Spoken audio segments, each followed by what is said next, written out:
I heard a story about two boys who were raised by a drunk father. One grew up to be an alcoholic, and one grew up to be very successful. When interviewed, each son said they were what they were because of their father. One used his father as an excuse for a poor lifestyle, and the other used his father as a reason to turn his life around. It's all about perspective.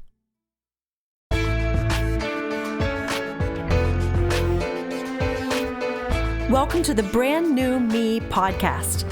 I'm Frances. And I'm Pam. And we are two women passionate about helping others thrive in life, not just survive.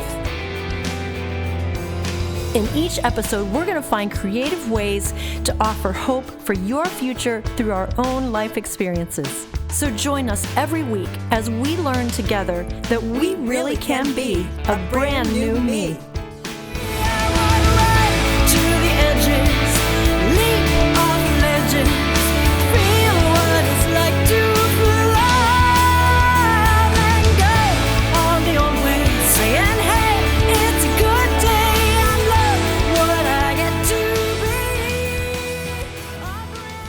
Hey everyone, welcome to episode number 62. We are in Mark Batterson's book, Chase the Lion. We're in chapter 6, and today we are going to talk about decisive moments, laser-like focus, dreams that make a difference to the third and fourth generation, and we're going to start us off today with a story.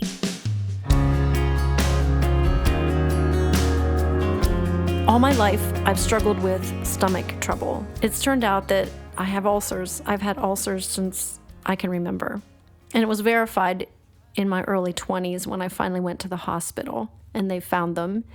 And they've continued to find them over the years. And we have a saying in our family, oh, you have the Sollenberger stomach. Because my grandpa, Avery Sollenberger, had stomach ulcers. In fact, he died from a bleeding ulcer. My mother, his daughter, had ulcers. My brother has ulcers. It just seems to be that if you have stomach trouble, we say you have the Sollenberger stomach. And all my life, that's kind of how I've viewed my grandpa. Until a few years ago, a cousin found some old reel-to-reel movies and pulled them out and took them somewhere and had them put on DVDs and gave everybody one in the family. And these are videos of my grandfather building his silo business. He started in the Depression era. Farmers started coming to him from the area and saying, would you build us a silo? And he started, and he built this huge business of Sollenberger silos and began building silos all over the East Coast. And as I watched these home videos, I began to realize that my grandpa was very smart. He had an entrepreneurial spirit. He had a spirit of tenacity. And yeah, he must have internalized his stress because he had lots of men working for him in the Depression era. But he was very successful and was able to provide homes for his children, new cars for his children. And something in me clicked, and it was a decisive moment just recently when I said, wait a minute, why do I always claim the Sollenberger stomach? Why don't I start saying, I am the granddaughter of Avery Sollenberger, and I have ability, I have tenacity, I have creativity, I am able to do well with my music. I don't build silos. I build silos of a different kind. I hope that my songs are towers of refuge for people when they're hurting. So in a sense, I do build silos. Yeah, it's all about perspective, and I've stopped thinking about my Sollenberger stomach and started thinking about my successful Grandpa Sollenberger. And I love it. In this chapter 6, there's a quote that says, a great dream doesn't just make a difference. It inspires dreams to the third and fourth generation. And so you found out you're the third generation of his great dream. That's a great story because we do tend to lean towards the negative parts of our family because, that's what all the drama is. But we need to look back and see what the wonderful, successful things are that our family has done and latch hold of those. So, because you're definitely your Grandpa Sullenberger. You're definitely an entrepreneur. You're definitely building silos. And I think that's a great story. I was thinking about this and in regard to my life, in a little different reference to it, it's talking about the third and fourth generation. I was thinking about my life after my husband died and how I was making a decision whether to follow Christ or not. Was I done? Was I fed up with Christianity?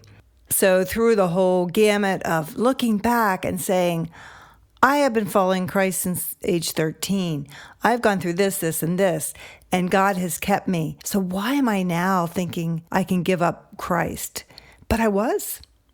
I was so over it. I was so done and so hurt. But I think that's a really, really good point. And I'm just curious. Maybe you don't want to go there. That's okay. And maybe you don't even know. But what about that made you so doubtful toward God? Was it because your husband was a pastor and he stood for everything you believed in and you feel like he gave up? I do think that had a lot to do with it. But it was almost like, and I talk about this, the death of our daughter, my cancer, it was almost like it's the third strike and you're out. And I felt like it was the third strike and I was out. But now, when I made the decision, and what helped me make the decision was, I'm 13 years old, I get saved. I got up every single morning and read the Word. I continued in the faith. Had I not done that, I don't think my faith would have been as strong. I think I would have let go of my faith. Now let's go back to the third and fourth generation. So you're getting your inspiration from a grandfather from 3 generations ago. My thought is I'm making a decision that could affect generations beyond me, my grandchildren, my great-grandchildren. What if I would have decided to let go of Christ? How would that affect their lives? We will never know sometimes until we reach eternity. But I'm so grateful to God that He pulled me in and that I made the decision I had, because I wouldn't want to destroy my grandchildren's faith or my great-grandchildren's faith. And so that's what we're talking about. We say third and fourth generations. Look at you. You had this wonderful legacy of your grandfather that's passed down. And I'm just believing that my great-grandchildren and great-great-grandchildren will feel the same.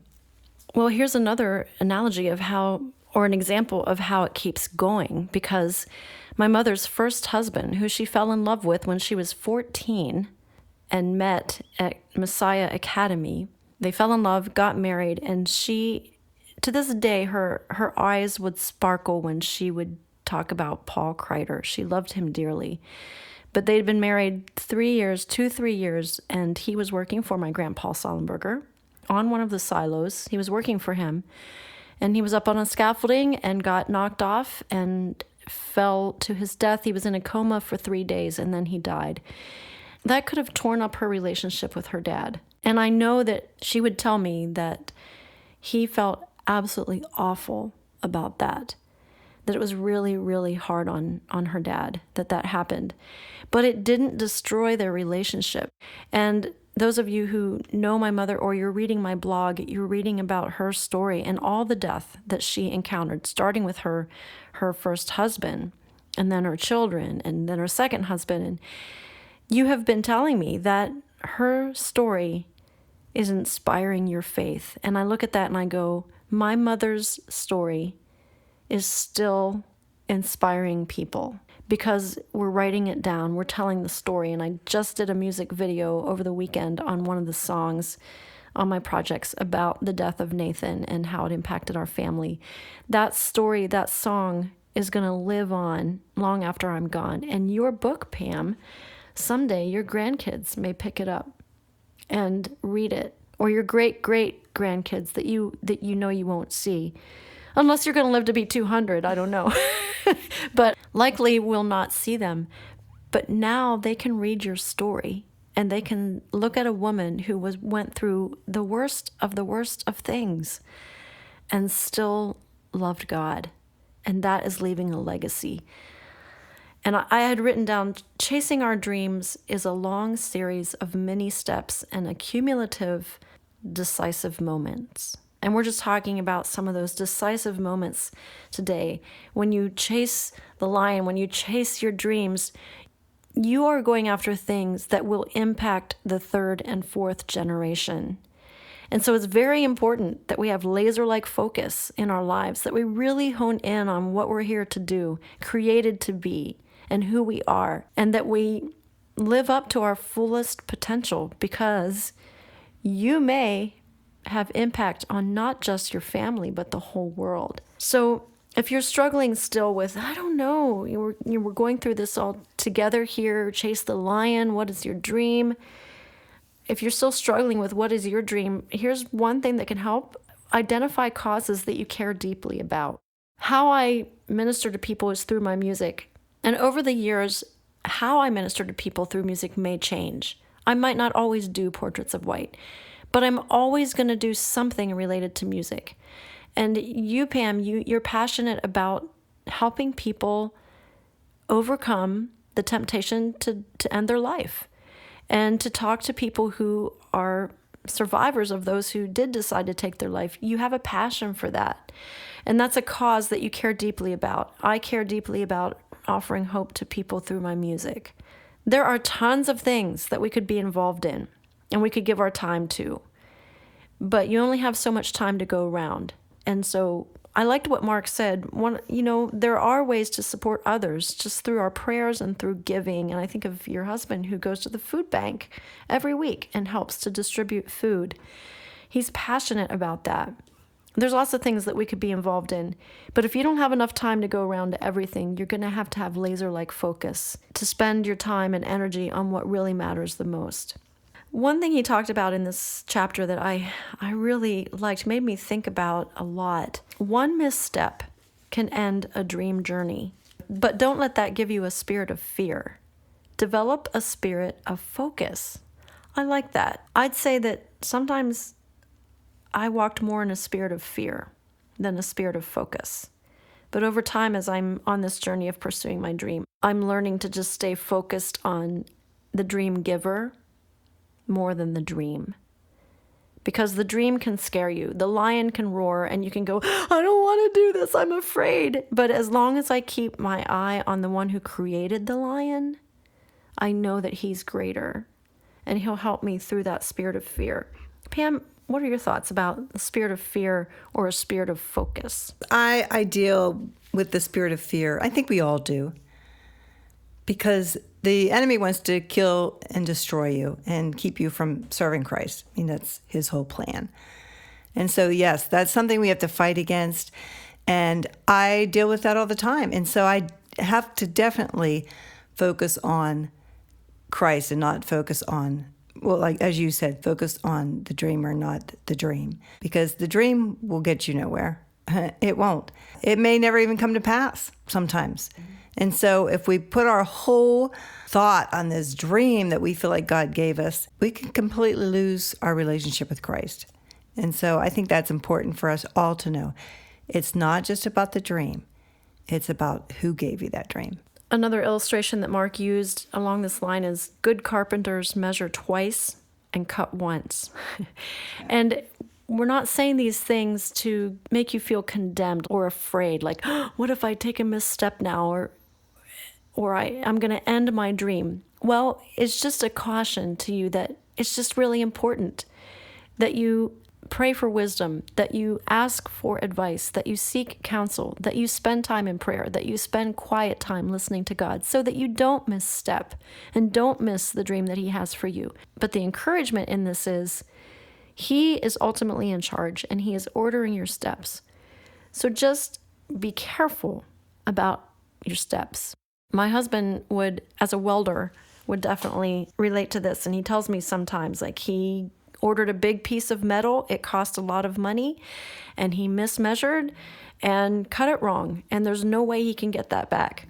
That was a good illustration. Good carpenters measure twice and cut once. Let's just wrap this up with 2 questions today. What do you need to stop doing today? What do you maybe need to start doing today? Whether it's a stop doing list or a start doing list, a dream without a to-do list is called a wish list. Don't get overwhelmed by the size of the lion. Focus on the first step. And maybe your first step is to let go of some things in your life so you have time to focus on the right things. Maybe you already know what to do, you just need to take the first step.